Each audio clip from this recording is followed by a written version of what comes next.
Hello, this is Ken Ferry with this week's Boots in the Field report. This week's report, I'd like to touch on a topic that been getting a lot of questions the last 2, even 3 weeks, and as we start the meeting trail, getting a lot of questions there, and that has to do with starter fertilizer.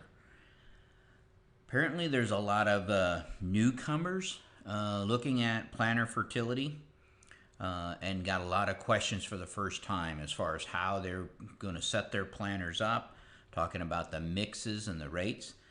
And that also carries over to the existing growers. So a lot of growers, I guess, are thinking about switching things up, looking at different mixes, different rates that they would put together, different placement, whether it's in furrow, furrow jet, 2x2 or 2x2x2. Lots of questions in that area, lots of interest in that area.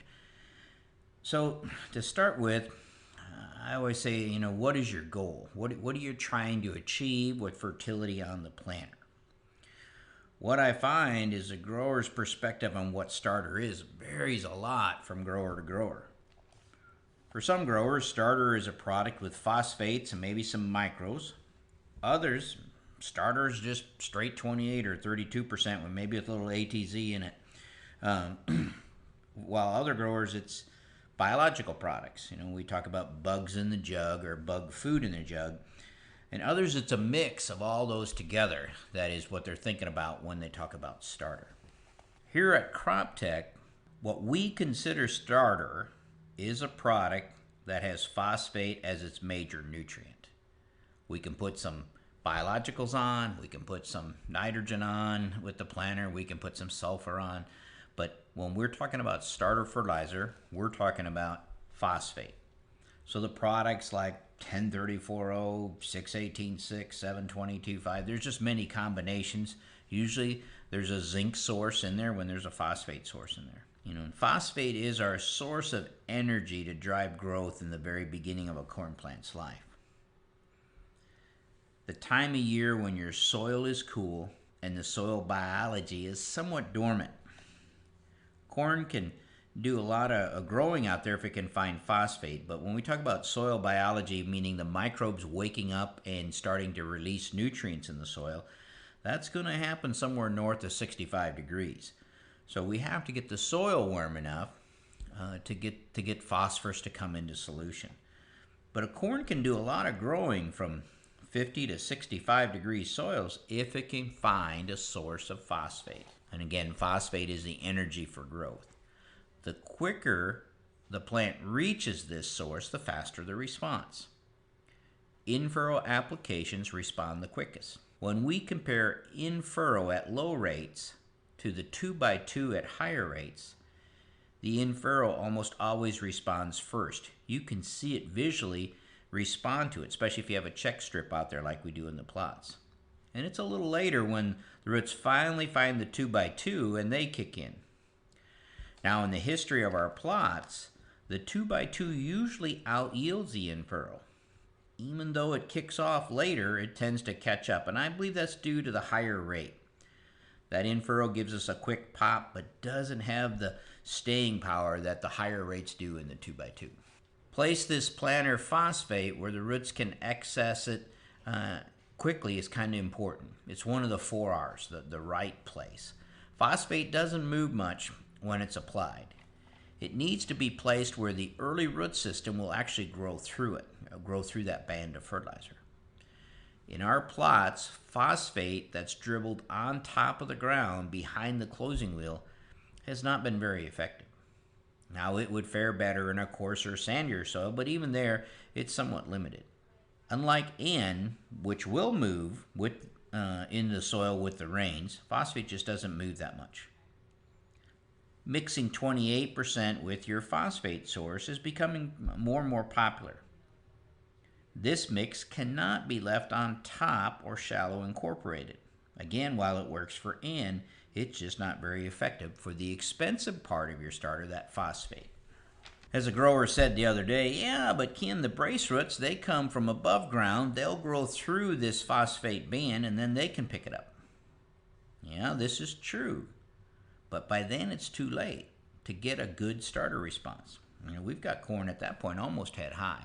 You missed your starter response window, that response that sets up a strong stand and keeps you at 16 around instead of 14 or 18 around instead of 16. That first 6 growth stages of the plant's life. Get a lot of calls on all the different biologicals on the market today. We kind of break them into 2 classes. Again, bugs in a jug and bug food in a jug. One way you're introducing new biology to the field or new bugs to the field in the soil and hoping that they will grow in number and help to release nutrients to the plant. And the other way, of course, you're applying bug food in the furrow, such as humates or sugars or carbons, to stimulate the existing bugs and to crank them up and get them to release soil nutrients that are already in your soil. With these products, remember our soil microbes are very temperature sensitive. Adding bug food to a cold soil doesn't warm up the bugs. The soil will need to warm up before the bugs get activated to feed on the bug food that you've left them. You may have to add some phosphate to your bug food to jumpstart the corn growth until the soil warms up enough to let your bug food wake up the herd, I guess you would say. So you may need a pass in there where you're going to help this corn keep growing until we finally get the microbes warmed up, alive, and able to feed on the bug food that you put in the furrow. You guys that grow corn on corn know when this is, what we call the carbon penalty. When soil microbes come alive, it's usually north of 65 degrees soil temps. And you can see the power of those microbes when they cause yellow corn out there. They're so massive and reproducing in number that they consume all the available nitrogen, phosphorus, and sulfur out there. Anytime we put products in furrow, it comes with some risk. Products containing fertilizer will have some salt content. While we can have lower salt mixes, we don't have any no salt mixes. You know, by using potassium hydroxide or potassium sulfate or taking the potassium out altogether, we can lower the salt index in that fertilizer. But if there's N in the mix, there's some salt in the mix. This can lead to salt burn. We usually see a loss of 200 to 300 plants with our in-furrow treatments. The drier the planting conditions, the higher the risk. The poorer the seed quality, the higher the risk. If you're planting and you're concerned whether you got enough water to germinate this seed, my advice is always shut the in-furrow fertilizer off. If you're questioning whether or not we have enough moisture for germination, I would shut your in-furrows off. Now, last few years, this hasn't been the case. We're dealing with too much water. But in that year when you are, especially in conventional till, there's where you want to take notice, because that's where the service calls on burnt corn start to really pop out. Anytime you go in furrow, be sure all the tanks are clean. I mean the tanks on the planter, the tanks hauling it to the storage tank, the tanks hauling it from the storage tank out, the storage tank itself. Everything has to be clean, no contamination, for instance, with herbicides. I would make sure that you got a different pump to pump the starter. Don't run the starter through the same pump you're running all your other hot mix loads through. When a trace amount of herbicide makes it into the starter tank, believe me, it can wreak havoc and it can be a mess. With caution, to protect the seed integrity, you can use what we call the relay process. Some in furrow, some 2x2. A little bit in furrow to pop this corn early and get it putting on bigger and faster crown roots. Put a higher rate in the 2x2 so you can go the distance, and we're talking again a higher rate of phosphate. Here you can add some more N if you need it into this mix to help you. So again, going back to our goal, if you want more N to get through the carbon penalty, you can place it about anywhere on the planter. Many guys just dribble it on top. Depending on how it's set up on windy days, this can lead to some product making it to the planter, which some growers don't like. You don't have to worry about incorporating it down to 2 inches below the soil. You just got to get it protected in the soil, and when it rains, this N will move throughout the profile and it'll take care of everything you need it to. If you're trying to get corn jacked up while its soil is cold, you're going to need a phosphate in that mix, and now we need to put it where that root system can get to it quick.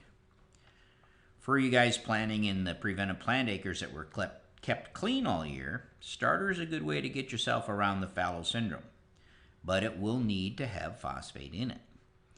Not that we can't put some N on our preventive plant acres, but if you're going to look for one area to get around the fallow syndrome, you're going to need phosphorus. So I hope this helps clear up some of the questions that we get on the phosphate.